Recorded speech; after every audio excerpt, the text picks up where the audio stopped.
How's it going, guys? Welcome back to the channel. Final score of the game at Turf Moor. Burnley 0, Liverpool 1, 12 points out of 12. A late stoppage time penalty smash and grab win that was. And who better to convert it with Mohamed Salah, the Egyptian king, the one and only, definitely one of the GOATs of the Premier League era. He was poor today, but when we needed him to step up, and he was on the pitch to do so, even though many people thought he should have been taken off before the 90-minute mark. He steps up and takes a 1 penalty, but we'll talk about that at the end. We'll just talk about the game overall. It was a typical kind of standard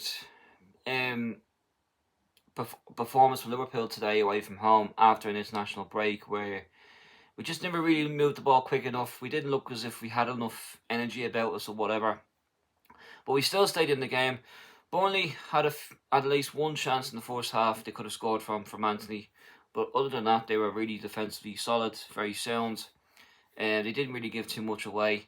The best chance we had, well, the two best chances we had were from Ibrahim Konate, from Mr. Free Header, really, where all he had to do was head the ball down and was in the back of the net, and Hugo Ekitike when he bet one defender, and probably should have shooted on goal. And if he had that, it would have been in the back of the net, and we could have been a completely different game by the sound of it, you know.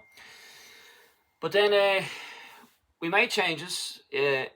Slot hooked Kerkez off just before the half-time interval, which I think was the right decision, even though it was rootless.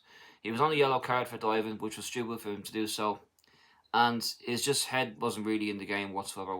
And I think that was the right call to do so. Slot just basically, if you could tell by the lip reading, when Kerkez was coming off, he wasn't really complaining about it. He would just say, "Look, yeah, I'm okay. Look. Well, I'm not okay because coming off, but I understand why you're taking me off," kind of thing. And Slot probably just had a quiet word with him and said, "Look, I had to take you off. You're on a booking, so I didn't want to get the player sent off." And Kerkez took it. You know, he's only really learning his feet in this Liverpool team.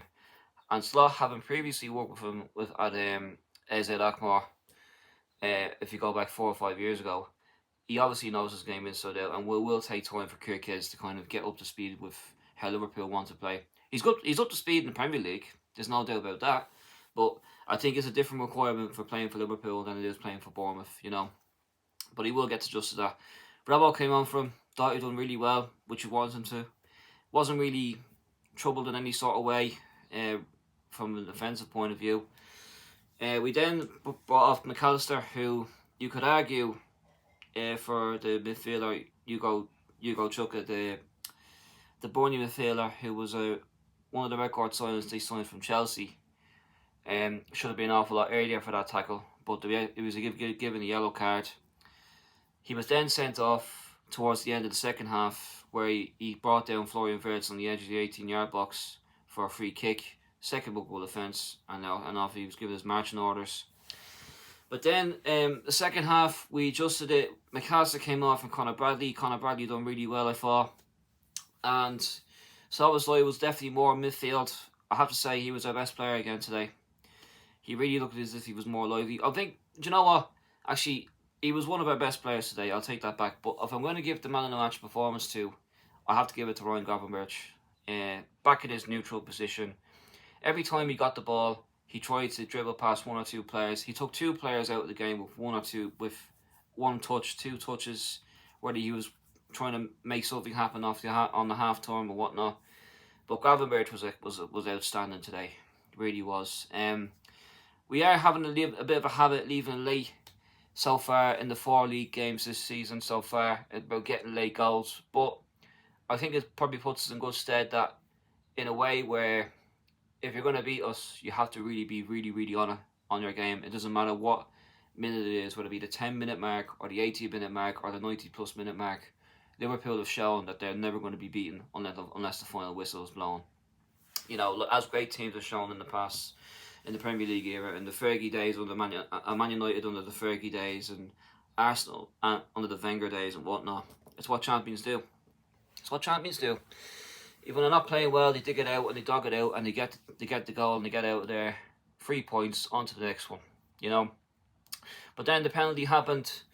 A shot was blocked where Hannibal, one of their players, who was coming on after the 70th minute, I think, or the 80th minute, had his left hand up like this with his elbow. The ball, as he was blocking it, touched his elbow. Definite penalty. His hand, and he knows it himself when he was making this expression after the penalty he was given. Michael Oliver had no choice but to do it. So up came forward Salah, who hadn't had his best game, let's be honest. Stepped up, converts the penalty, and gets away with it, and makes sure he keeps us top of the league with 12 points out of 12. And also another second clean sheet in a row for Liverpool as well today. Alisson, who didn't have too much to do, probably just had 1 or 2 saves to make, but other than that, he had a very comfortable afternoon, I thought. So yeah, I'm happy with the win, and gives us the confidence we need to now go to in the Atletico Madrid game on Wednesday night at Anfield.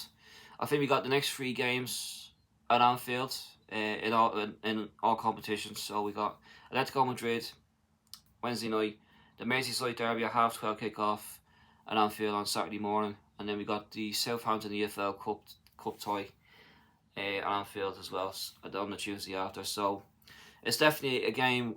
There's definitely be games where we will rotate quite well and more frequently as well. Alexander Isak was not in the squad today due to a lack of fitness, but he will be probably featuring in the Champions League game on Wednesday night, which we'll all be looking forward to as well. So yeah, that's all I got to say, guys. Thanks so much for watching the video. Please like the video if you're new to this. Also subscribe to the channel if you're as well. Let us know in your comment section down below about who you thought was man of the match today and who do you think could do better going forward. I'll be doing a start 11 prediction show or video, if you want to call it, for Tuesday night. I might even do it early on Monday if I can.